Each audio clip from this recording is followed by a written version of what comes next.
왜 자꾸 도망가? 뭐야? 왜 자꾸 도망가? 아니 제가 맛있는 것도 주고, 어? 방금 먹었잖아, 그지? 먹었어, 안 먹었어? 먹었지? 내가 막대기 해줬어, 안 했어? 막대기 하고 놀았지? 오늘 풀 컨디션 아니야? 풀 컨디션? 방송하자. 오케이? 어이구 이쁘다. 오늘 진행할 거는 빌리치입니다. 빌리치인데 내용이 조금 많아가지고 제가 준비하는 시간이 좀 걸려서 아니 요즘 제가 빠져본 유튜버 영상 올려주셔서 감사해요. 영상 어디 갔어 또? 아니 이따 해무 오면 다시 키겠습니다. 해무 반드시 옵니다. 해무 저 녀석이 원래 도망가는 녀석이긴 한데 언제가 다시 돌아오니까. 이번 편 저주하는 빌리치, 생긴 게 굉장히 특이한 친구입니다. 이렇게 생긴 놈이 없어요. 그지? 보면은 이렇게 뒤에 뭐가 붙어 있어요. 그지? 제대로 싸울 수 있을까 싶을 정도로다가 정말 신기해. 그리고 약간 거부감이 듭니다. 약간 사람 쌍둥이가 이런 느낌인데 원래 이런 모습으로 태어난 게 아닙니다. 가우스 전사 군주들이 다 그렇듯이 이 빌리치도 이렇게 된 스토리가 있어. 얘네는 원래 한 몸이 아니었어요. 쌍둥이로 태어났습니다. 같은 날에 태어난 형제예요. 한 명은 몸이라고 볼 수 있는 토민이라는 친구고, 또 한 명은 우리 오늘의 주인공 빌리치입니다. 빌리치가 사실 이 위에 붙어있는 이런 약간 개찌렁이 같은 낚시할 때 딱 꿰서 물고기 하면 잘 먹을 것 같은 그런 친구야. 개찌렁이 같은 친구예요, 빌리치가. 근데 이름이 토민 형제 혹은 뭐 토민과 빌리치 이런 게 아니고 왜 빌리치라고 부르나? 사실 토민은 지금 자기 의지를 잃어버린 상태입니다. 토민은 지금 거의 없는 상태예요. 빌리치가 모든 것을 조종합니다. 라따뚜이 같은 겁니다. 라따뚜이 아시죠? 그 머리 위에 이 쥐새끼가 그 요리하는 걸 조종하는 그거라고. 그래서 본체라고 보이는 토민을 그 라따뚜이 같은 빌리치가 조종하는 거야. 빌리치가 어떻게 그런 라따뚜이가 되었나, 그 얘기를 해드리려고 합니다. 얘네들이 원래 태어난 데는 아주 오래전에 이 동부 대초원입니다. 이스턴 스텝 그쪽. 이 시기에는 카오스 황무지 쪽이 진짜 몽골 같은 넓은 대초원이었어요. 그래가지고 사람들이 유목을 하며 살았어. 여름에는 뭐 시원한 북부 쪽으로 갔다가 겨울 되면은 눈보라를 피해가지고 남쪽으로 내려오고, 이게 원래 이 동네의 삶이었습니다. 근데 하필 카오스가 북쪽이랑 남쪽에서 몰려 들어와요. 보면은 북쪽 황무지, 노턴 웨이스트, 그다음 남쪽 황무지, 요쪽에서 애들이 막 몰려왔단 말이지. 그래가지고 여기에 있는 사람들, 북부 유목민들이 굉장히 많은 영향을 받아요. 그리고 막 세상이 진짜 작살나기 시작합니다. 뭐 작물이 말라가고 괴물이 나타나고. 해무 다시 왔다. 해무도 다시 오고. 아무튼 그런 상황이 됐어요. 그래가지고 나중에는 사람들이 서로 싸우기 시작합니다. 살기 위해서. 이런 상황이 되다 보니까 카오스 신의 영향력이 직접적으로 침투하면서 사람의 삶이 변하기 시작합니다. 위생이라든가 영양이라든가 환경이 너무 안 좋았기 때문에 애기가 제대로 태어나지 못했어. 발키아 시대에 빌리치도 아마 태어났을 거라고 생각합니다. 정말 오래전 사람이에요, 빌리치도. 어쨌든 이런 상황에서는 유산도 많았고, 특히 이 카오스 오염도가 너무 심해가지고 비스트맨이라든가 기형도 자주 나타나고 그런 상황이었어요. 그 시대에 초원에 사는 아주 작은 한 부족에서 건장한 사내 아이가 태어납니다. 아주 건장한 사내 아이, 한 4.2kg 정도 막 태어난 아이예요. 근데 목소리가 진짜 엄청 우렁차고 덩치가 훨씬 커. 그러니까 사람들이 야 이거 완전 장사다, 완전 장사가 태어났다, 막 환호하고 박수치고 막 잔치가 벌어집니다. 우리 부족에 이런 아이가 태어났어? 막 너무 놀라. 근데 갑자기 분위기가 쌓여져. 왜? 산모가 아파하는 거야. 아니 아직도 아파? 아니 애를 낳았는데 왜 아파하지? 알고 보니까 쌍둥이였어요. 요새는 그렇죠. 요새는 이런 얘기 있어요. 요새는 사실 노산이 많다 보니까 별 얘기 다 하네.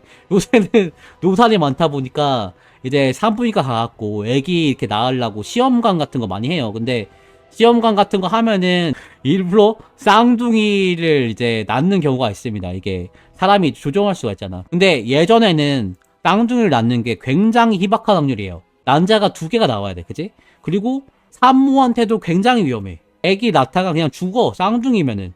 근데 원래 쌍둥이를 낳으면은 배가 이렇게 커지니까 알 수가 있잖아요. 근데 두 번째 진통이 오기 전까지 산모도 이상한 걸 못 느끼고 있었습니다. 애를 낳았는데 배가 엄청 홀쭉해져서 나 이제 다 낳았나 보다라고 생각하고 있었어. 근데 아이가 하나 더 있었던 거지. 아무도 상상하지 못했던 또 하나의 아이가 있었어요. 그래서 그 아이를 다시 낳기 시작하는데 계속 또 출산을 하다 보니까 출산이 길어져서 산모가 죽어버립니다. 산모가 죽고 나서 축 늘어졌는데 그 늘어진 산모의 몸 안에서 뭐가 미끄러지듯이 나옵니다. 그 핏덩이가 조용히 눈을 떠요. 울지도 않고. 그 아이가 빌리치예요. 이렇게 정말 특이하게 태어납니다. 너무나 다르게 태어나요. 먼저 태어난 토미는 천하장사고 우리 부족의 희망이고 전사가 되고 부족장이 될 수 있는 정말 우람한 아이. 그리고 나중에 태어난 빌리치는 자기 어머니를 죽이고 태어난 저주받은 아이. 요렇게 이제 인식이 돼요. 원래 태어나면 안 되는 아이가 갑자기 태어난 거야. 이렇게 생각이 돼. 말도 안 되는 상황이지. 그리고 크면서 차이가 더 극명해집니다. 토미는 힘도 세. 그리고 배우는 것도 빨라가지고 어렸을 때부터 다른 전사들이랑 사냥을 나가가지고 자기 할 일을 해요. 근데 빌리치는 미숙하다 보니까 몸이 좀 왜소해갖고 부족에서 할 수 있는 일도 없었고 마을 사람들도 빌리치를 좋아하지 않습니다. 왜냐면은 태어나면서 어미를 죽인 저주받은 아이, 형의 영양분을 빨아먹고 자란 기생충, 막 지나갈 때마다 모욕을 하고 업신여겨요. 근데 더 큰 문제는 가족들도 빌리치를 싫어했던 거지. 빌리치의 아버지도 자식이 태어날 때 엄청 큰 충격을 받았어요. 빌리치 때문에 아내가 죽었다고 생각했어요. 그러니까 빌리치를 자식 취급하지 않습니다. 빌리치 너는 태어나지 말았어야 됐어, 이렇게 생각하는 거야, 아버지가. 한 번은 또 빌리치가 자기도 토민처럼 전사가 되고 싶다고 칼싸움 막 연습을 하고 하니까 야 너는 칼싸움 할 생각하지 말고 빗자루로 바닥이나 쓸어, 이러는 거야. 너 청소나 해. 너 전사 절대 안 돼. 요즘으로 따지면은 금쪽이 상담소 나올 만한 그런 아버지예요. 근데 아버지가 이렇게 대하니까 토민도 빌리치를 막대하기 시작합니다. 뭐 시도 때도 없이 막 때리는 거야. 빌리치가 뭐 잘못만 하면은 때려, 그냥. 같은 날에 태어난 친구인데 자기가 몸집이 더 크니까 나 형이야, 먼저 태어났어, 그러면서 빌리치 막 때려. 야 빌리치, 너 내 아이스크림 누가 먹으래?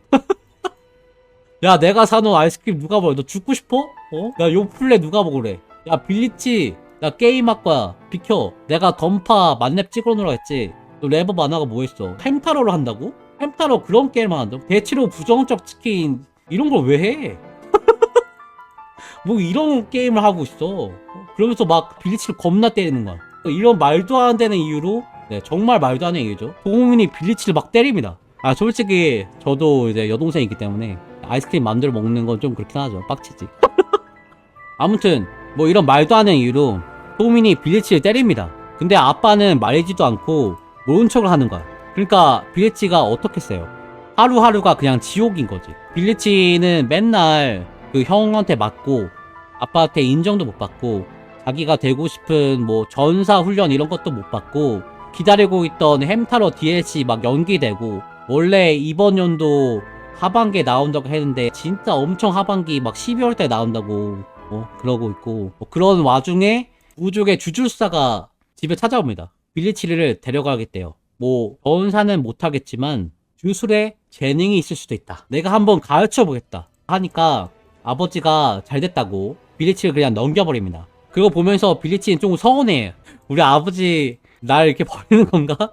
이렇게 생각하면서 서운했는데 한편으로는 주술사 말대로 그렇잖아, 마법의 재능이 있을지도 모르잖아. 토민한테 계속 맞을 바에 차라리 주술사를 따라가서 전사 안 하고 주술사를 하면 되지, 그냥 떠나는 게 낫지 하고 갔는데, 내가 마술을 배우겠구나 했는데 데려오자마자 빌리치를 막 노예처럼 대해요. 집에서 하는 거랑 똑같아. 그냥 하루 종일 밥하고 청소하고 이게 몇 년 동안 계속돼. 근데 그래도 빌리치는 희망을 가졌습니다. 가르쳐 줄 수 있잖아, 그치? 원래 보통 이런 수련은 집안일부터 합니다. 밥하고 청소하고 빨래하고 이게 수련의 일부야. 근데 주술사가 나이가 들어가지고 이제 나를 알려주겠거니 했는데 그 어느 날에 다른 아이를 데리고 와요. 그 아이한테 주술을 알려주는 겁니다. 처음부터 다 거짓말이었어. 빌리치가 완전 멘탈이 나가버립니다. 아니 나한테 주술을 알려준다면서. 나는 진짜 그걸 믿었거든.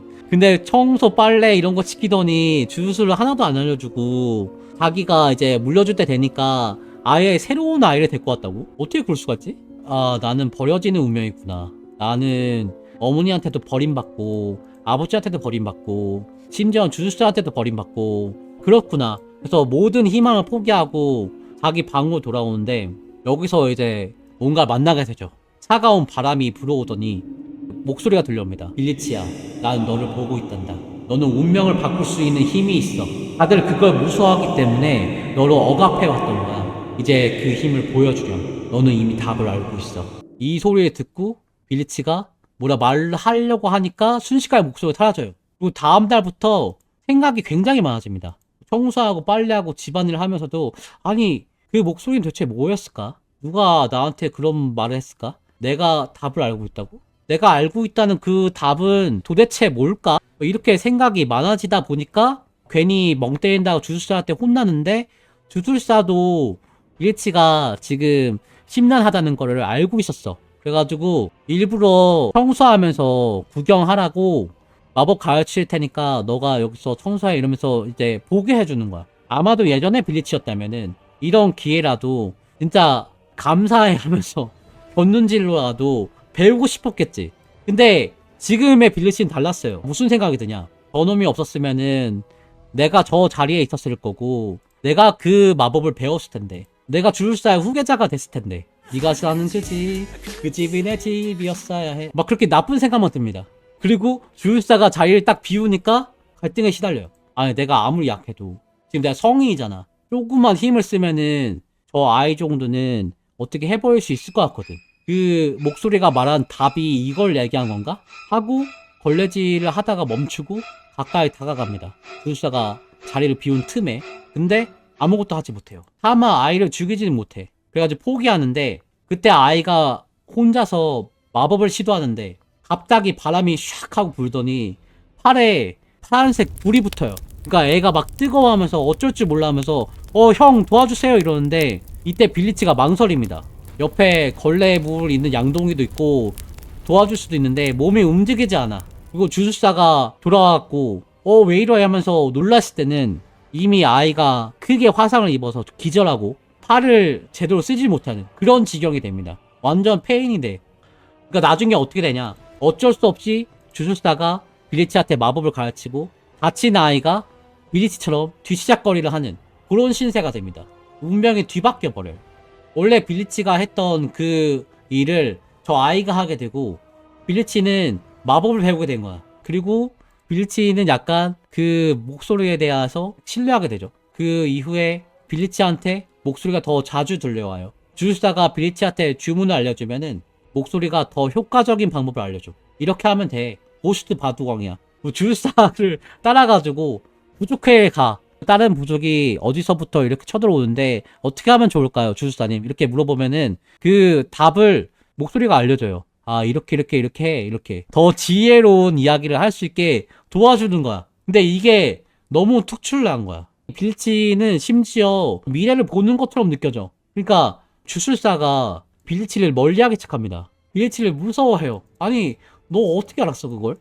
그러니까 주술사랑 결국 말다툼을 하게 돼요. 너 그거 어떻게 알았냐? 너 그런 얘기 어떻게 알았어? 그러니까 빌리치가 자기도 모르게 목소리에 대해서 말해버립니다. 너는 목소리가 들립니다, 스승님. 스승님도 그 목소리가 들리지 않습니까? 스승님도 그 지혜로운 그 목소리가 들리지 않나요? 고스트 바둑왕 하나쯤 있지 않아요? 그러니까 아니야. 그 목소리는 우리 부족의 수호신이 아니고 뭔가 다른 것 같아. 그거 잘못된 거야. 이렇게 얘기하는데 조금 이상하죠. 나는 이 목소리를 통해 가지고 내가 정답을 맞추고 있고 마법적인 어떤 성취가 있는데 그게 아니라고? 이상하게 생각하는 와중에 빌리치한테 또 다시 한번 목소리가 들려옵니다. 빌리치야, 너는 이미 답을 알고 있어. 너는 운명을 바꿀 수 있는 힘이 있어. 이제 그 힘을 보여주렴. 다들 그거 무서워했기 때문에 너를 억압해왔던 거야. 난 너를 보고 있단다. 그리고 그날 밤 주술사 텐트에 갑자기 불이 나요.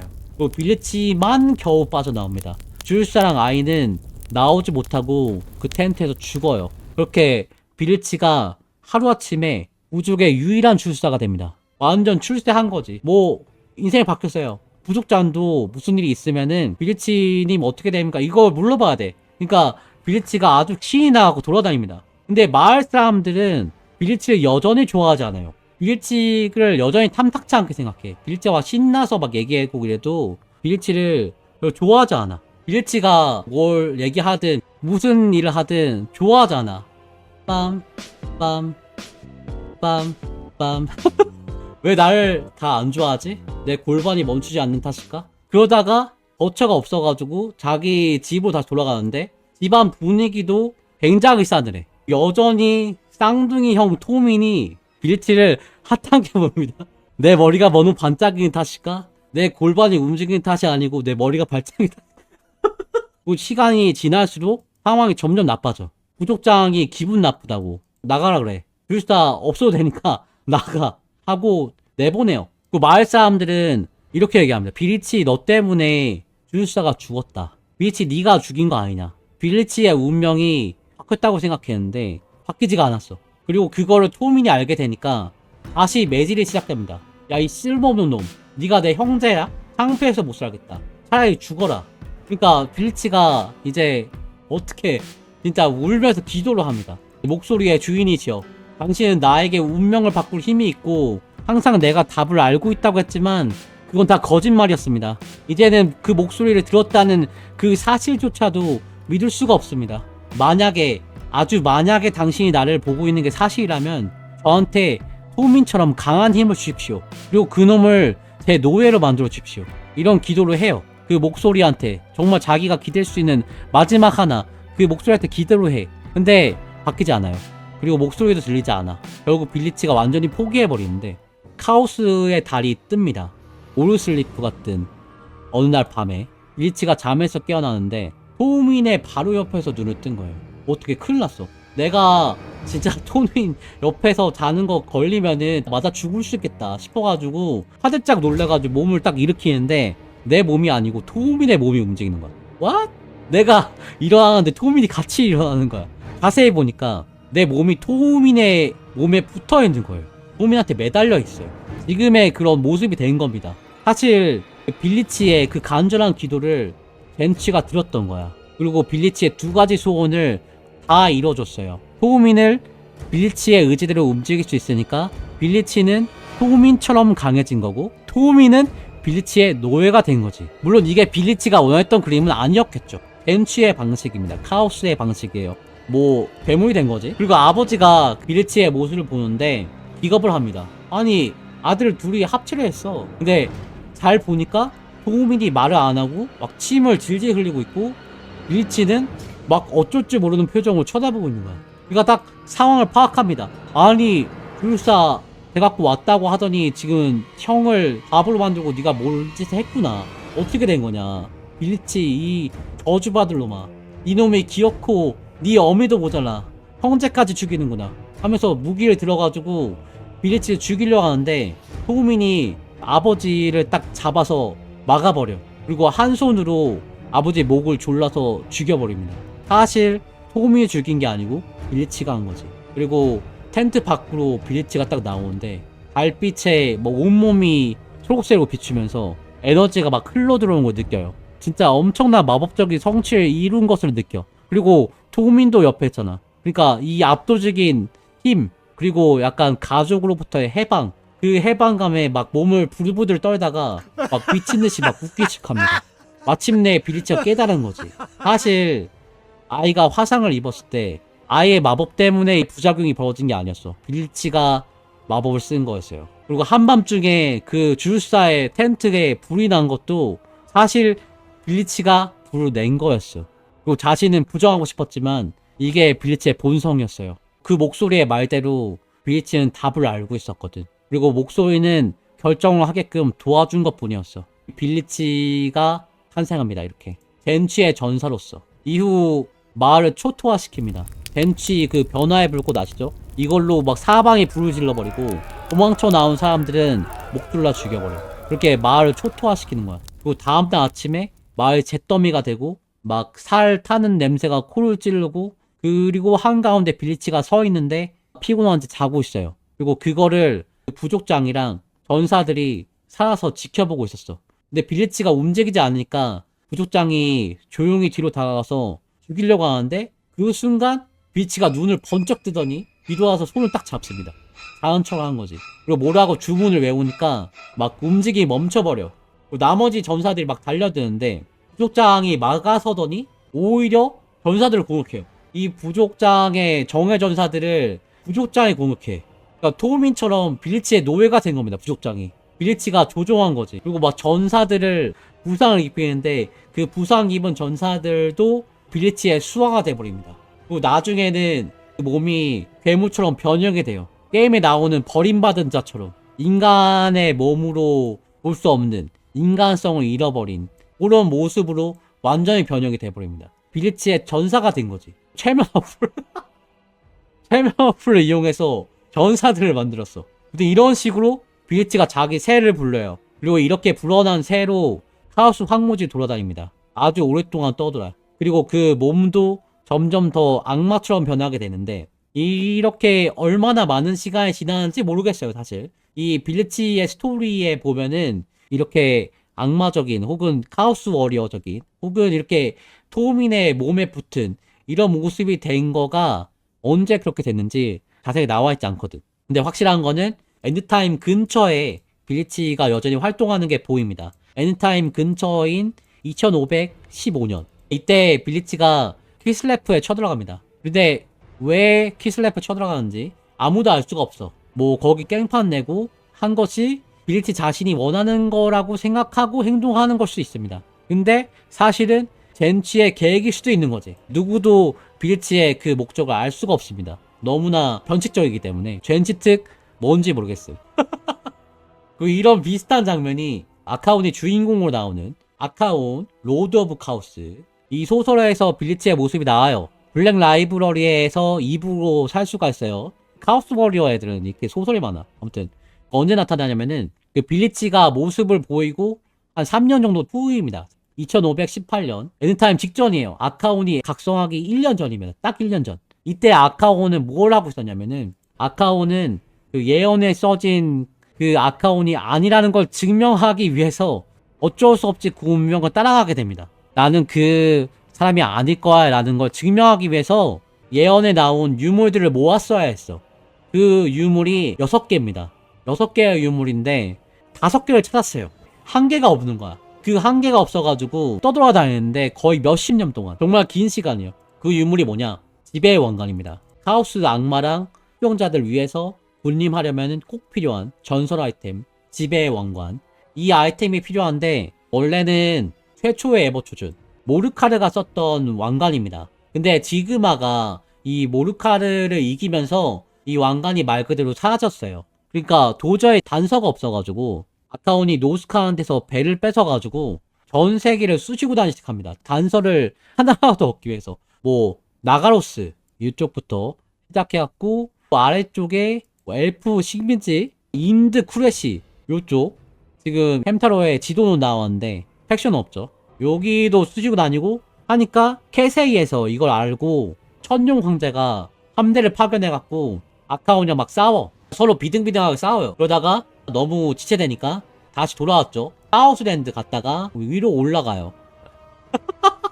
야, 어디까지 얘기하냐. 그러다가 여기 사라토사 위에 에스탈리아 이게 거쳐가지고 노스카로 돌아가고 있어. 왜냐면은 이때 아카온은 아 내가 지금 이렇게 전 세계로 돌아다녀도 찾을 수가 없구나 이런 생각이 들어가지고 노스카 쪽으로 가는 동안에 그 아카온을 생각하는 게 아 진짜 이게 말이 안 된다고 생각했어. 아니 솔직히 그렇잖아. 지금 얘기한 거 들어보시면 아시겠지만 전 세계를 싸돌아다녔거든. 뭐 인드, 쿠레시, 뭐 캐세이, 나가로스부터 해갖고 너스리아 막 사우스랜드 다 돌아다녔어요 솔직히. 근데 이렇게 했던 이유는 이렇게 해도 내가 왕관을 못 찾으면은 나는 그 예언에 나온 아카운이 아니겠지? 누군가 나타나갖고 가지고 있는 유물들을 다 강탈해서 걔가 에보초준이 되는 거겠지? 나는 아닌 것 같은데? 이 생각 계속 하고 있단 말이야. 근데 사람들을 계속 죽이고 공포를 일으키고 진짜 그 재앙 자체가 됐는데 너무나 안 나와. 이 지배의 왕관 큐브 사기 같은 느낌이 드는 거예요 이게. 이거 확률 조작한 거 아니야?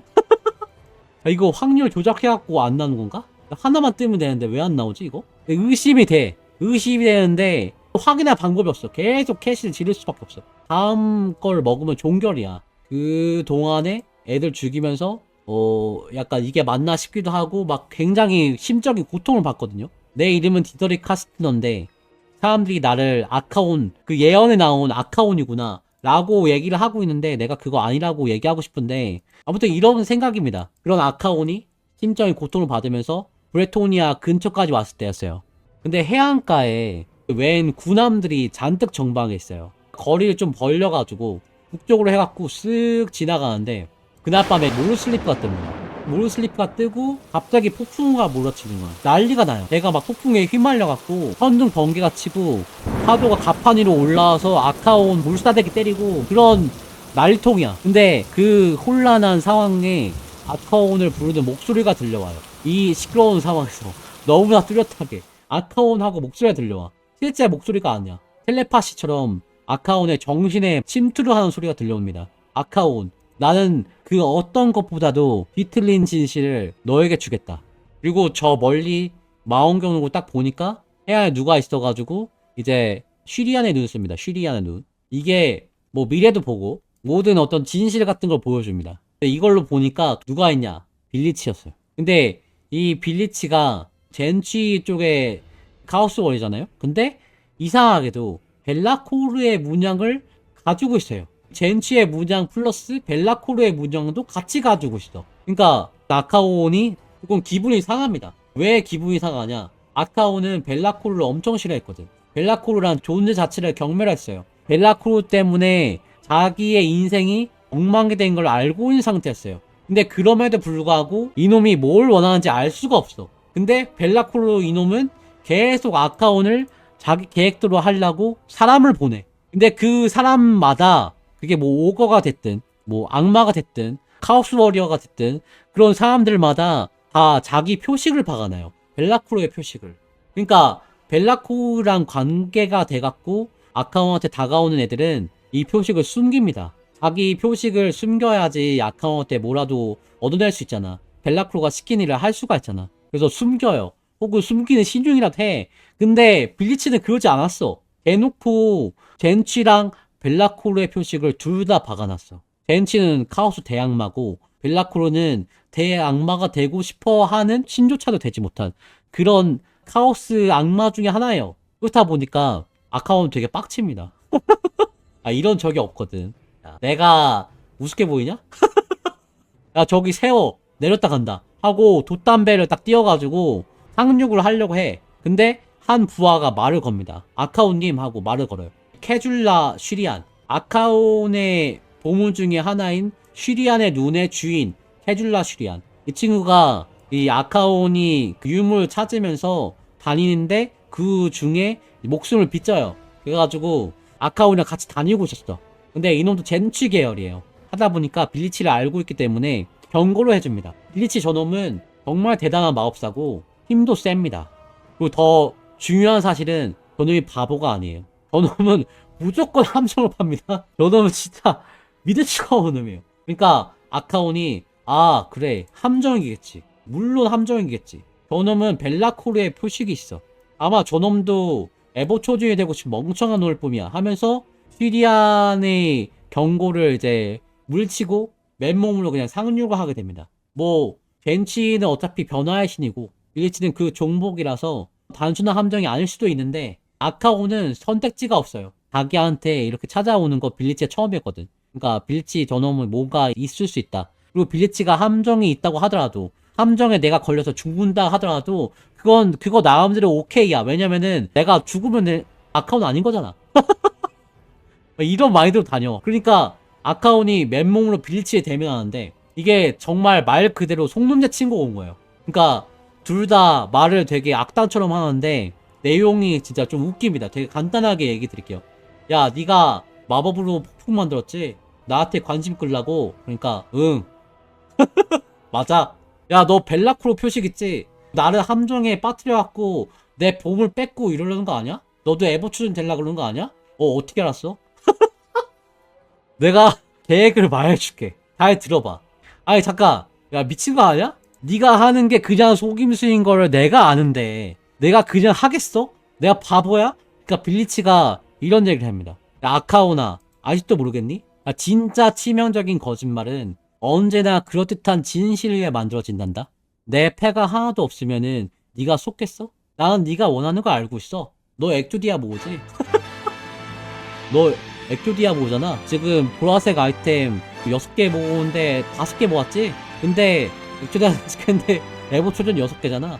딱 하나 없잖아. 그거 먹으려고 지금 10년 동안 삽질한 거잖아. 그래, 지배의 왕관. 내가 지배의 왕관을 찾고 있다. 누구나 다 알아. 에보 초전이 되고 싶은 누구든지 지배의 왕관이 필요한 건 다 알아. 내가 그걸 찾고 있다는 건 비밀도 아니야. 그래서 네가 원하는 거 뭐냐? 얘기해봐라. 그러니까 빌리치가 원하는 걸 얘기하는데, 브레토니아 수도 프로온의 해안에 보면은 브릴로인이라는 성이 있대요. 근데 이 성이 루쿠스라는 어떤 전설적인 공작이 만들었대. 이 양반이 정말 전설적인 성배기사야. 생전에 성배기사가 되려고 퀘스팅 나이트를 하거든요. 전 세계를 돌아다니면서 어둠의 유물들을 다 회수하고 그 회수한 유물들을 봉인하기 위해서 예배당을 만들어요. 그 예배당을 만들었는데 그게 좀 불안하니까 예배당을 지키려고 성을 세우는 거야. 예배당이 먼저고 그 다음 성을 세웠어. 엄청나게 중요한 성인 거죠. 근데 그걸 뚫어달라는 게 빌리치의 요청입니다. 이거를 들으면서 아카온이 납득을 해요. 자기도 얘기 들어봤거든. 루쿠스라는 이 인물에 대해서. 그 인물은 실존 인물이야. 아카온이 알게. 그리고 이런 얘기를 해. 카오스 스폰을 끌고 한번 공격을 갔다가 그 병력한테 털려가지고 혼자 있었다. 내가 혼자 있었던 이유는 공격했다가 실패했기 때문이다. 이런 얘기를 해. 그러니까 아카온이 그럴만한데? 그리고 이런 얘기도 합니다. 그러니까 아마도 지금은 수비 병력이 더 많이 모여 있어가지고 혼자서는 절대 못 들어. 그러니까 내가 도움이 필요하다. 그러니까 아카온이 오면서 브레토니아 군함들을 봤던 게 생각이다. 이게 정황상 다 맞아떨어지는 거야. 그러니까 아카온이 물어봅니다. 그래, 그래서 네가 구체적으로 뭘 줄 수 있는지를 얘기해봐라. 너 지배왕을 가지고 있어? 그러니까 빌리치가 내가 지배왕관을 주는 게 아니고 그것이 있는 위치를 알려줄 수 있는 것도 아니지만 그 위치를 알고 있는 자가 있는 곳을 알려주겠다. 막 이따구로 얘기를 하는 거야. 벤치 애들은 말을 진짜 이상하게. 지배왕관을 어디에 있는지 알고 있는 놈이 어디 있는지를 알려주겠다. 이런 얘기를 하는 거야. 그러니까 아까워 좀 빡치죠. 시민기가 좀 불편한데 오케이, 나 알겠다. 네가 진짜로 얘기하는 거든 속임을 쓰든 나는 상관없어. 진짜면은 지배왕관 내가 받아가지고 내가 그거 거절하면 돼. 그리고 내가 졌잖아. 그렇다 하더라도 뭐 그건 그거 나름대로 내가 아카운이 아니라는 걸 알게 되니까 그걸로 오케이야. 그리고 네가 까짓것 해봤자 뭐 얼마나 하겠어? 네가 함정이 있어도 내가 전설템이 5개인데 뭐 상대가 되겠니? 이런 생각을 하면서 이제 오케이를 하는데 다음 장면에서 아카온이 빌리치가 얘기했던 브릴로인 성에 쳐들어가는데 브레토니아가 진짜 엄청나게 붙어요. 여기에 진짜 암흑의 그 유물이 있는 거야. 그래가지고 이게 뚫리면 안 돼. 그러니까 아카온 부대가 얼마나 센 애들이 왔겠습니까? 아카온이 혼자 가는 게 아니고 아까 얘기했던 뭐 쉬리안이라든가 이런 것도 있지만 아카온이 되기 위한 퀘스트를 진행하면서 동료들을 얻거든요. 그 중에서도 가장 먼저 얻은 동료들, 우리 아카온 썰에서 얘기했던 하우스의 검이란 친구랑 같이 다닙니다. 햄타로에서 유명연대로 나오죠. 잠깐 얘기해드리면은 아카온이 자기가 예언에 나오는 아카온인지 확인하기 위해서 지그마 대성당에 들어갔다가 제국 대포를 맞아가지고 못 빠져나올 뻔했던 그때 아카온을 끌고 날아가서 구해줬던 바로 그 친구들입니다. 이게 카오스의 검인데 그 중에서도 쯔바이 드라이 이 친구들. 근데 이 쯔바이 드라이라는 말이 조금 웃길 수 있습니다. 쯔바이 드라이가 원래 독일어로 숫자 2, 숫자 3 이런 숫자거든요. 얘네가 5명이나 있어요. 근데 아카온이 이름을 좀 물어보기도 그래. 왜냐면은 내가 진짜 아카온인지 아닌지 모르거든. 심지어 나는 진짜 아카온이 아니라고 생각해. 근데 얘네들은 나를 아카온이라고 생각하고 구해주는 거잖아. 그러니까 좀 서먹서먹하죠. 그래, 잘 구했다 하면서 그냥 부하로 대기도 그렇고 그냥 모른 척 하기도 그래. 왜냐면 내가 아카온인지 아닌지를 확인하기 위해서 얘네들 도움이 필요하니까. 그래가지고 뭐 이름을 불러야 되는데 이름을 물어보기가 좀 그렇잖아요. 얘네들 좀 과묵해. 그래가지고 숫자를 붙여. 너는 1호, 2호, 3호, 3호, 5호야. 그래서 쯔바이 드라이 2번, 3번 얘네들까지 같이 해갖고 공격을 가니까 수비대들이 순식간에 정리가 되고 헬케온도 끌고 왔어요. 그래서 성벽을 막 작살내는데 성이 부서지고 하는 와중에 안되겠다 싶었는지 도개교가 딱 내려옵니다. 그러니까 아카온이 드디어 항복을 하는구나. 얘네들이 드디어 정신 차렸구나. 항복을 진짜 하는구나 싶어가지고 신이대랑 아카온이 그 성문으로 들어가려 그래. 근데 그 상황에서 갑자기 기사들이 튀어나와요. 뭐지? 왜 기사들이 튀어나오지? 너 항복하는 거 아니었어? 근데 그 타이밍에 북쪽 언덕에서 왕국 기사들이 나타나. 남쪽에서 페가수스 기사들이 나타나. 브레토니아식 수상전이에요. 토탈로 해보시면 아시겠지만 길이 좁아가지고 안에 들어오면 힘을 못 쓰거든, 기병들이. 그러니까 타이밍을 잡아가지고 호위 선멸하는 거야, 기병으로. 페가수스 왕국기사 막 사방으로 둘러싸기를 하는 겁니다. 그러니까 아카온이 그랬다 싶어가지고 쯔바이 가서 지원군 불러와 하니까 검은 날개가 갑옷에 돋아나더니 날아가요. 그동안 아카온이 성문에서 튀어나오는 기사 돌격을 온몸으로 그냥 받아냅니다. 방패로. 힘이 엄청나게 세. 그리고 아카온이 자르키를 하고 이름 불러요. 자르키 누구냐? 하우스 오거 사냥꾼이에요. 그 아카온의 6개 유물 중에 하나인 보르가를 얻을 때 만난 친구예요. 자르키. 이 친구가 오거 조련사거든. 얘가 괴물들을 이제 조련해갖고 다닙니다. 근데 아무리 배수들이 세고 많아도 시간이 걸리잖아요. 그러니까 그 순간에 남북에서 기병들이 막 부대를 덮치면서 진짜 엄청난 타격을 받습니다. 아무리 카오스 워리어들이 단단해도 사방에서 불이 닥치니까 버티는 게 힘들어요. 다 날라가고 난리가 나. 근데 그 상황에 쯔바이가 지원부대를 데리고 와요. 누굴 데리고 오냐? 악마 부대들. 슬라넷이랑 코울은 기병들을 데리고 왔어요. 아시겠지만 콜룬이랑 슬라넷이가 서로 싫어하거든. 그래가지고 얘네들이 서로 섞일 리가 없어요. 근데 아카온은 에버초조이잖아. 가능해. 그리고 얘네들이 브레통 기병에 부딪히면서 이제 대기병전이 벌어지는 거지. 근데 그래도 브레토니아가 워낙 기병이 세기 때문에 아카온네가 조금씩 밀리는데 가장 큰 이유는 뭐냐? 페가수스는 진짜 위협적인 게 얘네들은 공중에 뜨면은 다시 돌격 보너스를 받을 수 있어요. 로타 식으로 얘기하면은 돌격 보너스가 빠진 상태야. 근데 악마 기병대가 와갖고 돌격을 하잖아요. 나중에 차징한 악마 기병대가 이겨야 정상이야. 근데 페가수스들은 뛰어 올라가지고 그 고인물 컨트롤 아시죠? 고인물 컨트롤을 하니까 하우스 쪽에서 밀리기 시작해요.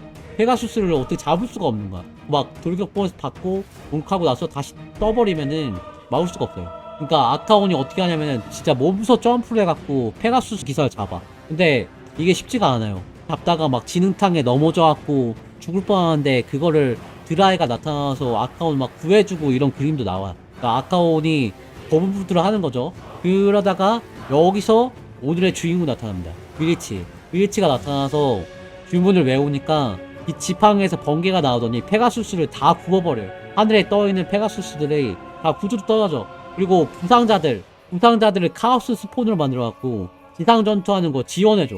그리고 아까 아카온이 부른 자르킬의 부대들도 도착합니다. 전투 양상이 그냥 완전 바뀌어요. 허리고룡, 포카트리스 이런 애들이 막 튀어나와가지고 페가수스들 게임 못 쓰는 거죠. 원래 주인공 아카온 아닌가요?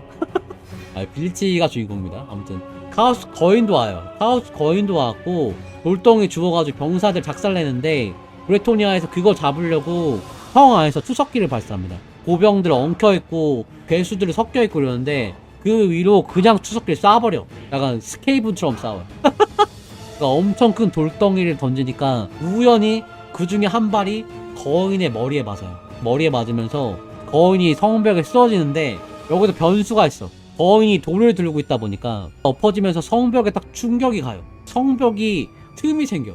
한 사람 정도 지나갈 수 있는 틈이 생긴 거야. 그래서 아카온이 소리 치는 거야. 투비 이러면서 내 쪽으로 모여라 하면서 괴물처럼 막 돌진하기 시작합니다. 앞에 있는 기사, 메네담즈 다 부시면서 그냥 하나밖에 없는 틈을 통해서 들어가려고 돌진하는데 그 뒤로 카오스 워리어들이 울루 따라붙습니다. 그래서 아카온이 성벽 안으로 이렇게 들어가는데 성공해요.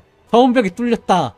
사다리 없어. 소설에서는 햄타로에 나오는 마법의 주머니가 없습니다. 도라에몽 주머니가 없어가지고 사다리가 잘 안 나와요. 아무튼 부서진 틈으로 비집고 들어가는데 들어가자마자 무슨 일이 벌어졌어요. 대학살이 벌어져요. 대학살. 브레토니아를 해보시는 분은 아시겠지만 수성전을 할 때 보험밖에 없으면은 진짜 방법이 없어요. 카오스 전사들이랑 뭐 농민들 붙으면은 딜 자체가 안 들어가. 어떻게 해 이걸. 막으려고 해도 막을 수가 없어. 그리고 그 와중에 유물이 보관되어 있는 예배당을 발견해. 아까 얘기했던 그 어둠의 유물들이 반치되어 있는 작은 예배당. 그 예배당을 발견하는데 진짜 뭐를 봉인하려고 그러는 건지 창문을 다 판자로 막아놓고 정문도 못 들어가게 사슬로 막아놨어요. 그걸 발견한 거야. 이제 거의 다 왔어. 근데 아카온이 여기서 바로 들어가지 않고 무슨 생각을 합니다. 무슨 생각을 하냐면은 그 손자는 어디 있지? 전설적인 성배기사의 손자 영주가 나를 막아야 되는데 그 영주가 보이지 않는다. 이런 생각을 해요. 왜 그러냐면 아카오는 아까도 얘기했지만 계속 유물 찾으면서도 나는 그 종말의 아카온이 아닐 거야. 나는 디더리 카스트너야. 나는 인간이야. 나는 카오스 워리어가 아니야. 유물을 찾는 거는 어디까지나 그 종말의 예언에 나오는 그거를 따라가다가 내가 그거에서 벗어나기 위해서 내가 그 나쁜 놈이 아니라는 걸 확인하기 위해서 가는 거지 사람을 죽이거나 인간적인 거 버려가면서까지 이루고 싶은 그런 꿈이 아니에요. 그렇다 보니까 굉장히 아이러니한데 인간이란 생각을 하면서 지금 아카온의 길을 걷고 있는 거야. 운명이 나를 놓아주지 않거든. 내가 조금이라도 벗어나면은 벨라코르가 나타나갖고 마법 써갖고 다시 도르마무를 해. 그렇다 보니까 아직까지 자기 생각에는 계속 인간이었어. 뭐 여기서도 마찬가지예요. 아니 기사가 그러면 안 되지. 영주가 그러면 안 되지. 이런 생각을 가지고 있어. 누군가 나를 막아야지 라고 생각을 해. 이 농노들 말고 누군가 나를 위해 싸울 그런 사람이 있지 않겠느냐. 그래서 예배당을 바로 들어가지 않아요. 그리고 남작을 찾습니다. 루쿠스가 모아놓은 성물이 지금 약탈당하게 생겼는데 루쿠스의 손자는 어디 있냐. 나와라. 얘기를 해. 그러니까 나타납니다. 이 혼자 약간 풀무장 히포그리프 타고 빛나는 검을 들고 나타나. 근데 이 기사가 성벽 위에 나타나더니 아카온한테 확 뛰어드는 게 아니고 지금 아군 적군이 섞여가지고 난장판인데 운명들을 시켜가지고 화살을 쏴버립니다. 아까 밖에서 기사들 싸우고 있는데 그 위에다가 투석기를 던진 것처럼 여기서도 똑같아요. 아군이 있지만 상관없다.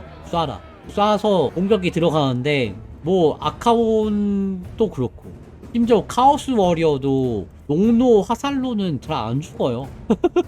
이 친구는 약간 헤드샷 맞은 것 같긴 한데 어쨌든 근데 살아있어요. 이래도 살아있는데 막 쏘니까 카오스 워리어는 안 죽고 농노들만 죽어나가. 당연하죠 어떻게 보면은. 그러니까 뭐 딜도 안 들어가고 아카온은 계속 남작이 급증해 놓마 이러면서 막 징징거린다 그러면서 막 겁나 도발하고 그러니까 어쩔 수 없이 내려가는데 히포그리프가 세요. 세갖고 내려가자마자 카오스 전사들을 막 찢어버립니다. 엄청 발톱이 세니까. 햄타로를 해보신 분은 아시겠지만 이 남작 자체는 되게 전투력이 없습니다. 사실 칼이 닿잖아요. 칼이 안 닿아가지고 하는 게 없어. 위에서 소리 지르는 게 다야.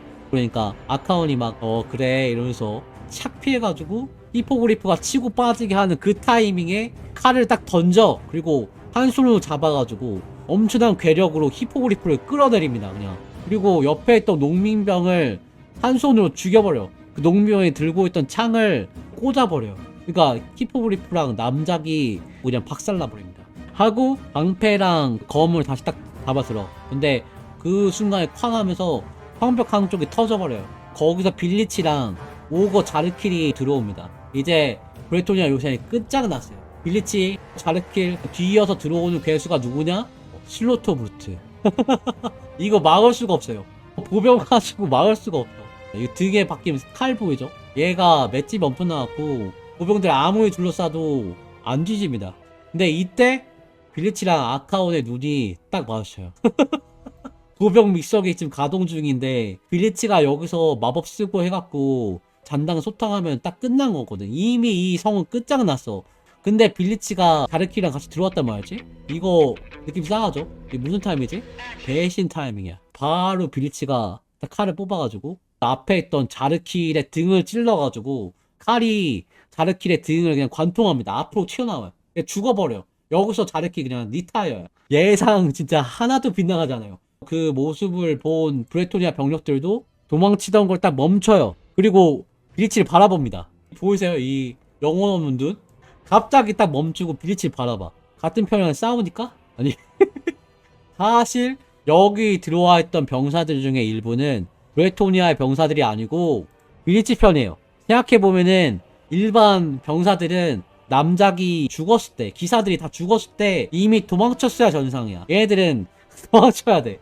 그 남아있는 병사들은 누굴까? 남아의 병사들은 빌리치가 심어놓은 스파이어들을 했고, 징병할 때 우르 들어와갖고 싸움 척만 하다가 결정적인 순간에 변이한 겁니다. 카오스 스폰으로. 아까운 지금 병사들 다 잃고 뭐 얼마 남지 않은 상황에서 그 남아있던 농노들이 전부 다 카오스 스폰으로 변화가지고 빌리치랑 전쟁 상태 벌린다 생각해봐. 진짜 황당한 상황이네 지금. 이 상황에서 아카온이 그거 보고 막 달려가지고 카오스 스폰을 밟고 점프합니다. 점프해갖고 빌리치를 공격하고 뛰어가는데 빌리치가 마법을 써요. 아카온한테 마법을 쓰니까 이걸 맞고 날아가 버려. 근데 하필 그 날아가서 간 공간이 예배당 아니었어요. 그 전설의 성배기사 루쿠스가 어둠의 유물을 억누르려고 만든 바로 그 예배당이야. 그렇다 보니까 신성력이 막 넘쳐가지고 아카온이 온갖 카오스 유물들을 입고 있다 보니까 막 고통을 받습니다. 온몸이 타오르는 듯이. 그리고 그동안 빌치의 카오스 스폰이랑 아카온의 카오스 전사가 뒤엉켜서 싸우는데 문제는 자르킬이 죽었다는 거야. 자르킬이 죽으면서 자르킬이 컨트롤하고 있던 도살기 이놈이 진짜 말 그대로 고삐가 풀려요. 난동을 부르기 시작합니다. 이하 구분 없이 다 죽이기 시작해. 얘는 이해가 될 만한 게 첫 번째 밥 주는 사람이 죽었다. 두 번째 카오스 워리어, 카오스 스폰 구분할 수가 없어. 내가 볼 때는 같은 편이야. 왜 서로 싸우지?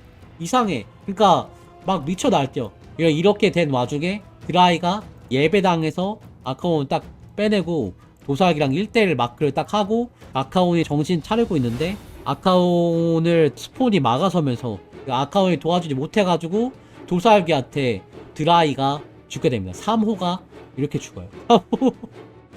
그러니까 아카온이 조금 빡치죠. 그리고 그 타이밍에 빌리치가 언제 올라가는지 모르게 성벽 위에 올라가서 마법을 또 쓰니까 아카온이 펑 하고 나가 떨어져야 돼. 또 마법을 맞아. 그러니까 아카온이 이성을 잃습니다. 드라이 죽었지. 마법 또 맞았지. 그래가지고 막 개빡쳐갖고 쫓아가는데 빌리치는 이 상황이 너무 즐거운 거야. 이 상황 자체가 행복해. 즐기는 자가 됐어. 그래서 막 신나가지고 마법을 막 미친듯이 쏴댑니다. 근데 성벽에 올라온 아카온을 잡으려고 마법을 쓰다 보니까 성벽의 데미지가 계속 축적이 돼요. 그러더니 아카온이 있던 성벽이 딱 무너지기 시작해요. 성벽이 무너지면서 아카온이 추락을 하는데 햄타러를 해보신 분은 아시겠지만 원래 시스템상 성벽에 누가 있든 간에 무너지면은 낙사 판정이 나서 그냥 죽어버리거든. 근데 운이 좋았어요. 그 아래에 하필이면 도살기가 있습니다. 도살기가 있었고 도살기에다가 아카온이 칼을 딱 꽂으면서 멈춰요. 근데 그 칼이 도살기의 심장에 박혀. 그러니까 도살기가 아카온의 칼을 맞고 이런 상황이 된 거죠. 젠장 아카온 이 공격은 대체 뭐냐? 우와 우와.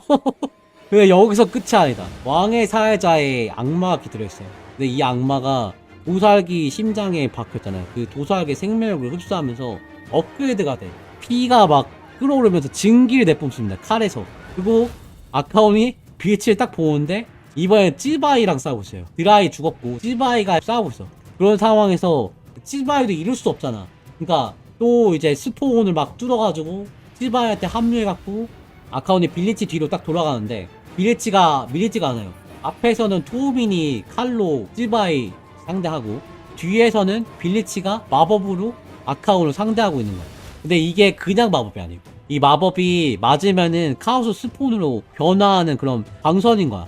근데 다행히도 아까 왕의 사회자가 버프를 받아가지고 빌리치 마법을 검으로 튕겨냅니다. 한 다음에 아카온이 가지고 있는 방패로 도우미의 뒤통수를 팍 쳐버려요. 쳐서 도우미 딱 쓰러지는데 빌리치의 지팡이가 성벽에 껴.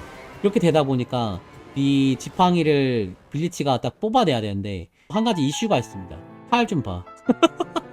공익 광고에 나오는 아프리카 결시가동처럼 이렇게 팔이 이렇게 가늘잖아요. 지금과 평소에 푸시업을 좀 했으면 좋았을 텐데 지팡이를 뽑아야 되는데 힘을 엄청나게 줘도 안 뽑히는 거예요. 그 상황에서 도우민 다시 한번 제압해 버리고 빌리치가 쓰러져 버려요. 이렇게 무력화된 상황에서 빌리치의 손목을 아카온이 잘라버립니다. 그냥.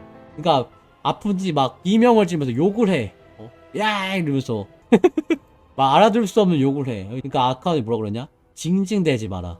그동안에 빌리치의 소원이 막 재생됩니다. 그러니까 이번에는 아카온이 목에다 칼을 가져다 대고 야 너 머리 없어도 그거 되냐? 완전 협박을 해. 진실을 말해라.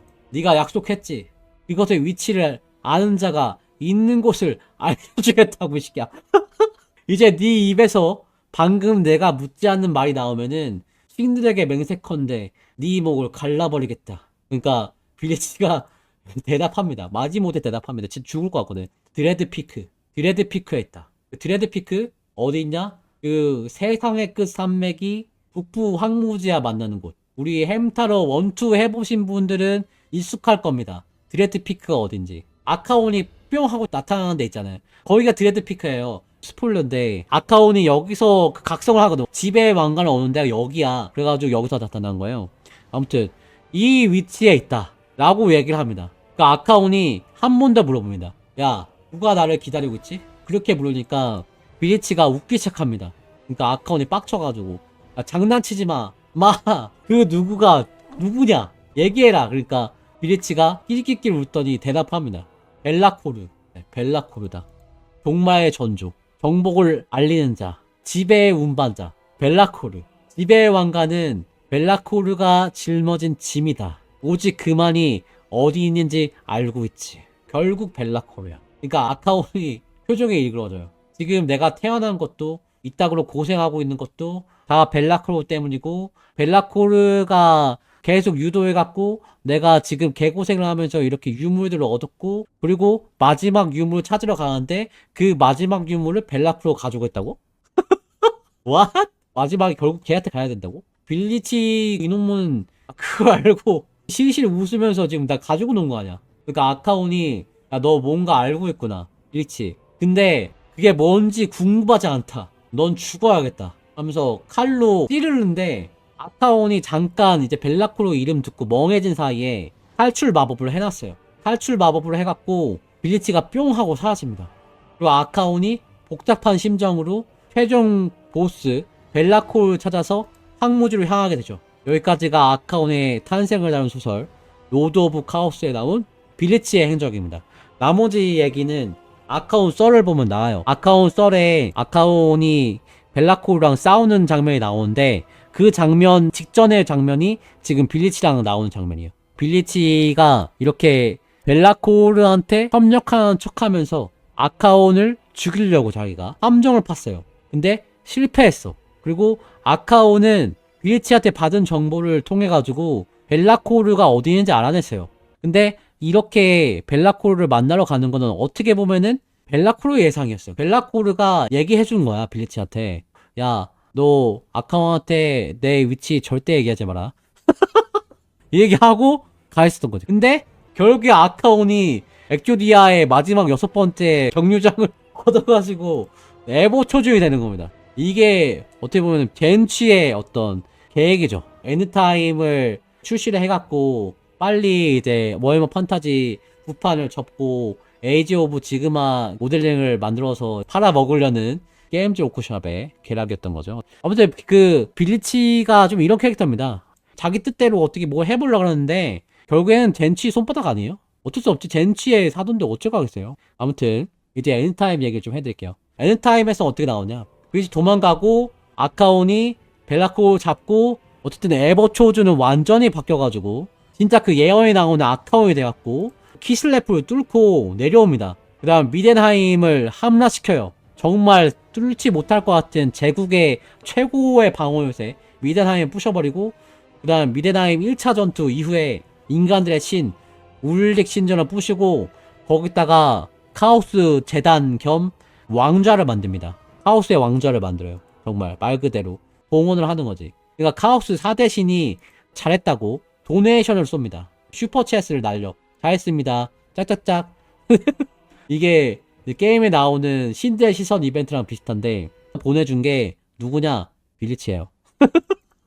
둘이 좀 서먹서먹하죠. 특히 빌리치가 굉장히 서먹서먹하지. 안녕하세요. 네. 안녕하세요. 너냐?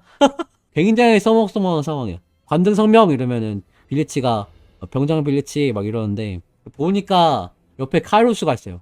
카이로스는 젠취의 어떤 작전 참모예요. 카이로스가 미래를 볼 수 있기 때문에 젠취가 굉장히 이제 신뢰하거든. 그 상황에서 병장 빌리치 이렇게 할 수 있겠어요? 바로 그냥 태세 전환 아첨하게 책합니다. 아카오님 강령하셨습니까? 새 눈의 왕 에보 초준이시여, 저는 카오스 신들의 시종이면서 동시에 젠취의 시종입니다. 선택받은 자 아카온이 말씀하시는 게 곧 신들의 말씀입니다. 뭐든 시켜주십시오.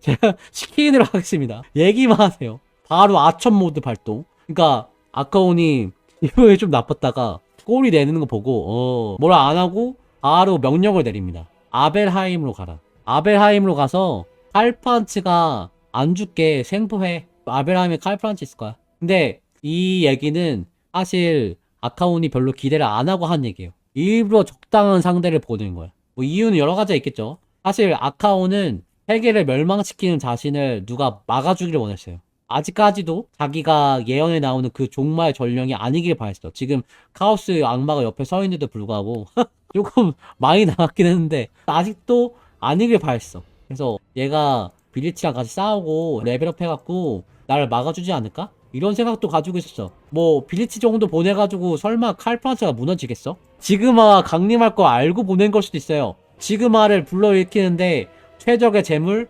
지금 나타난 별로 친하지 않은 언젠가 한번 나를 죽이려고 했던 빌리치 딱 좋아. 가. 그러니까 빌리치는 모르고 아벨하임을 공격하는데 아벨하임이 최후의 보루입니다. 아벨하임이 방어에 좋은 게 아니고 아벨하임에 진짜 온갖 최후 생존자들이 모여 있었어. 하즈라크 썰, 울프릭 썰 이런 거 나왔던 것처럼 개국 최고의 요새 미데나임이 털렸고, 그리고 헬수스 썰에서 얘기 드렸어요. 알트도르프가 너글 침공을 받으면서 개파해됐어요. 이후에는 이키클로에 나온 것처럼 카라카드린이 빈집터에 당해가지고 웅구림이 낙동강 오리아에 돼버리고 하다 보니까 지금 얘기했던 미덴하임, 알트도르프, 카라카드린에 있던 드워프들까지 합쳐가지고 전부 다 아벨하임에 모여있었어. 아벨하임이 진짜 인간과 드워프 동맹 최후 전선이에요. 그리고 여기를 빌리치가 카오스 전사랑 악마들 그리고 아쿠아한테 합류한 스케이븐들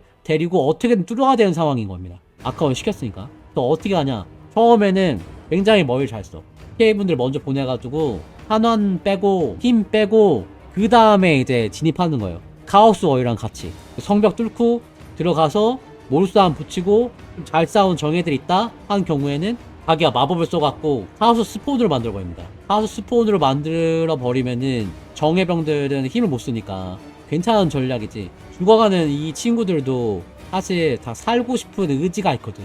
이 살고 싶은 의지를 건드려갖고 카오스로 끌어들이는 거지.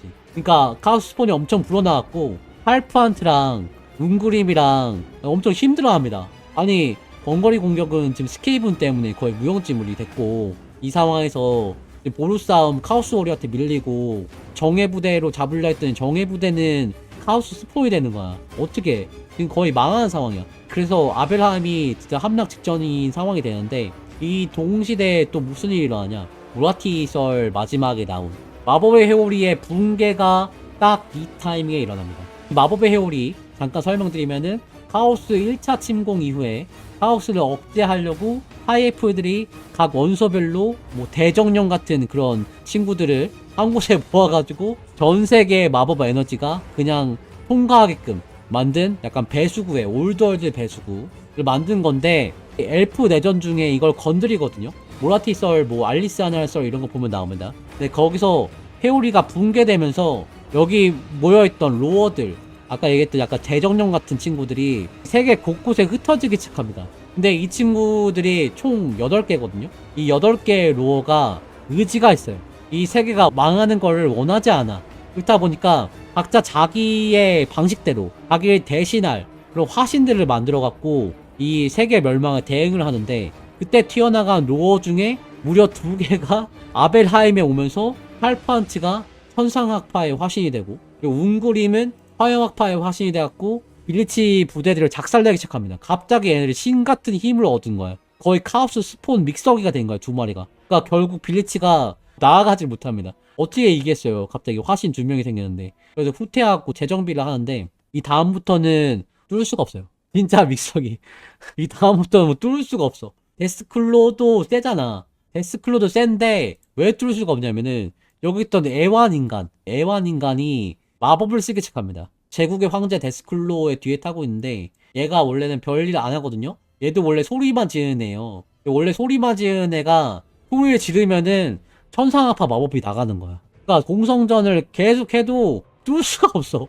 근데 이 와중에 진짜 큰일이 벌어집니다. 공성전에 지고 빌치가 죽는 것보다도 더 끔찍한 일 뭐냐, 아카운이 온대. 지금 사장님이 저거 잡으라고 파견 보내는데 사장님이 온다는 거야.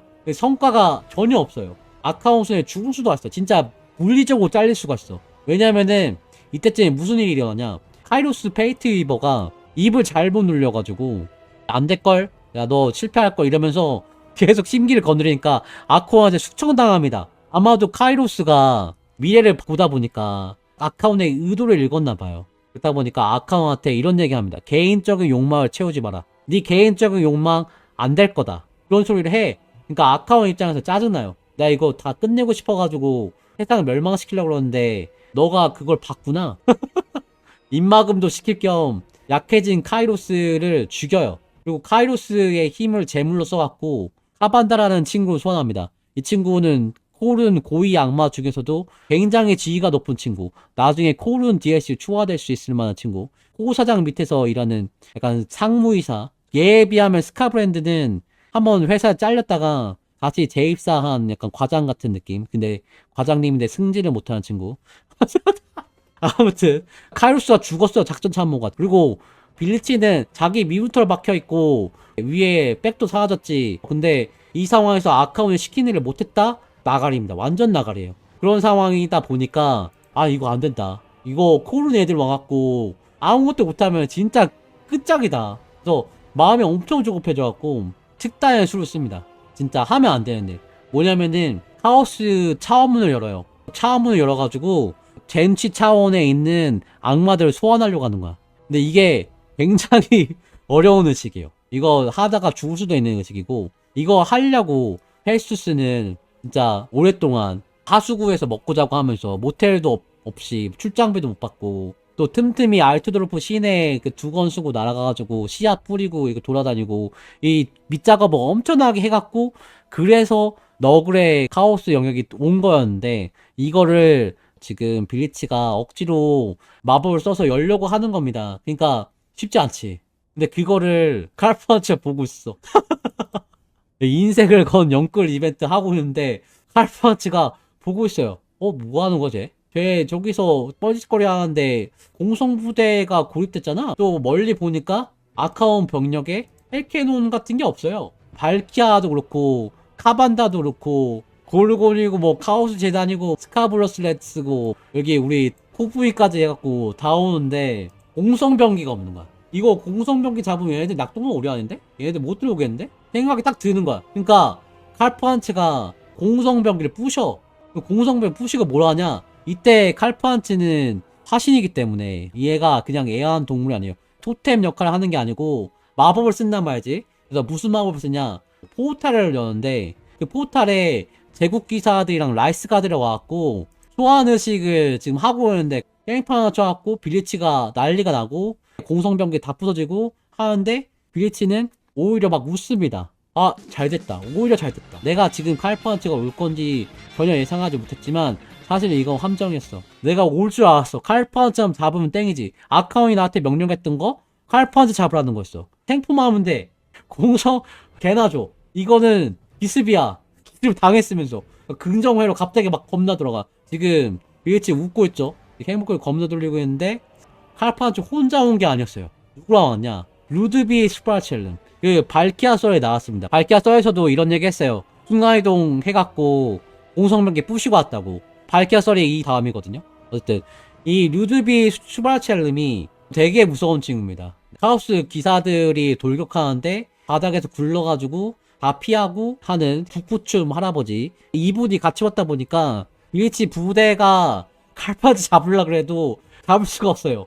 이 고인물 할아버지 때문에 못 잡아. 칼판치는 이제 목표 달성했죠. 공성병기 다 부셨으니까 이제 도망가야 했다 하면서 이제 포탈 열어가지고 기사들이랑 같이 탈출하라 그러는데 기사들을 먼저 딱 들여보내고 칼판치가 제일 마지막에 포탈 타려고 하는데 그거를 빌리치가 봐요. 그래서 빌리치가 눈이 뒤집혀갖고 잡으려고 마법을 이제 칼프한테 쏟아부어요. 근데 마법이 안 박힙니다. 왜 안 박히냐? 칼프한테가 가지고 있는 요 유니크 은인장 요거 때문에 블리츠의 마법이 하나도 안 박혀. 피해 감소 20%, 주부 저항 10%. 끔찍한 효능입니다, 이게 마법 상대로. 그러니까 블리츠가 안 되겠다. 야, 이거 마법으로도 안 됐다 하면서 뛰기 시작해요. 근데 블리츠는 탈 것이 없어요. 햄타워에서도 탈 것이 없어. 누가 댓글로 했는데 빌리치가 전설 탈 것인 토민을 타고 있다는 얘기가 있는데 이 전설 탈 것 토민 빼고는 탈 것이 없어요. 그렇다 보니까 미친듯이 달려도 이게 따라갈 수가 없어. 그러니까 제국군은 이미 다 이동하고 칼프한테가 포탈 타고 딱 사라져버려. 그러니까 토민한테 빌리치가 겁나 뭐라 그래. 야, 더 빨리 달려. 이 군뱅이 같은 놈아, 빨리 가라고. 그렇게 독촉으로 해서 빌리치가 도착합니다. 포탈에 닫히기 바로 직전. 햄타로에서도 빌리치가 일반 카오스 워리어보단 조금 더 빠릅니다. 조금 더 빨라요. 어때? 똑같이 따라 들어가는데 반대편에 아벨하임이 보여. 거기에 칼프한테 들어가는 게 보여. 근데 칼프한테가 반대편에 도착해서 빌리치를 딱 보더니 포탈 닫아버리는 거야. 그러니까 빌리치가 완전히 고립됩니다. 깜깜한 아무것도 보이지 않는 어둠 속에 딱 갇혀요. 여기는 필멸계도 아니고 카오스 렐름도 아니고 마법의 바람도 전혀 느껴지지 않는 그야말로 고립된 공간. 그러니까 빌리치가 짜증나서 너 때문에 망했다고 토미한테 막 욕을 해요. 너 때문에 망했다. 너 때문에 내 인생이 이렇게 됐다. 네가 빨리 뛰지 못해가지고 이렇게 된 거다. 이 군배가 다 너 때문이야. 그러니까 갑자기 마법의 바람이 싹 느껴지더니 어딘가로 빌리치랑 토민이 이동됩니다. 거기는 어디냐? 딱 보니까 주변이 만화경 같은 그런 세상. 자기 모습이 수없이 비춰지고 이상한 비웃음 소리가 들려오는 젠치의 영역이에요. 놀랍게도 젠치가 빌리치를 구해준 거죠. 그러니까 빌리치가 오 다행이다. 완전 다행이다. 근데 기분이 이상해요. 왜 젠치님이 날 구해줬지? 나는 구해달라고 요청하지도 않았는데 아무런 대가가 없이 나를 구했다고? 이게 무슨 의미지? 그래서 순간 벙 쪄있는데 빌리치가 그 이유를 알게 됩니다. 이제 내 차례야. 이 목소리는 빌리치의 입에서 나온 게 아니었어. 토민의 입에서 얘기가 나온 겁니다. 그 어둠 속에서 겐치한테 도움을 요청한 건 토민이었어. 그래서 여기에 온 거야. 그리고 그 토민의 목소리를 듣자마자 빌리치는 소리를 지르고 싶었는데 하고 싶었는데 목소리가 안 나옵니다. 그러지 못해요. 빌리치가 토민이 그랬던 것처럼 정신과 의지가 지워진 노예가 돼버린 거야. 마지막이 이렇게 끝나요. 토민이랑 반전이 돼. 알겠죠?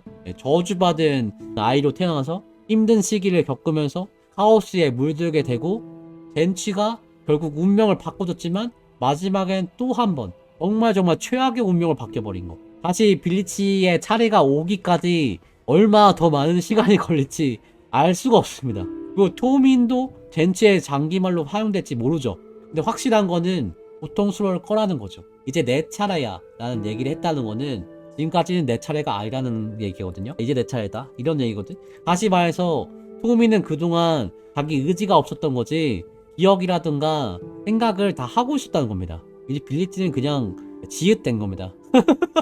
이제 큰일 났어요. 형이 무슨 짓을 할지 이 이야기를 듣고 계신 우리 모든 남동생분들은 상상만 해도 끔찍할걸? 내가 2000년도 넘게 야 이 바보야 이러면서 계속 맞다가 그러면서 살아왔다가 지금 운명이 바뀐 거예요. 얼마나 끔찍한 일입니까? 여기까지. 빌리치는 불멸캠에서는 올드월드랑 한참 떨어진 캐세의 북쪽에 시작해요. 아마도 원작의 아카온처럼 장벽을 뚫을 수 있으면 뚫어봐라 그런 거겠죠. 그래서 그런지 이제 단기 승리 목표는 캐세의 침공입니다. 위진 난고 여기가 캐세잖아. 그래서 여기 가야 되는데 단기 승리는 카오스 워리어랑 똑같습니다. 다른 카오스 워리어처럼. 카오스 워리어의 핵심 버처라고 볼 수 있는 어둠의 요새를 모으는 게 장기 목표예요. 그래가지고 어쩔 수 없이 아카온이 있는 카오스 황무지로 가기 판이 짜여져 있어. 아마 해세기에서 힘을 키운 다음에 소설에 나온 것처럼 아카온의 뒤통수를 치고 에버초지에 대라. 이런 의미가 아닌가. 이렇게 생각이 됩니다. 지금 빌리치 얘기 다 드렸는데 얘기 잘 들으셨나요? 이제 게임으로 넘어가시죠. 오늘 얘기 많이 했네요. 그치? 2시간 딱 했네. 해모야 말 잘 듣네 오늘. 분이 누구 예뻐.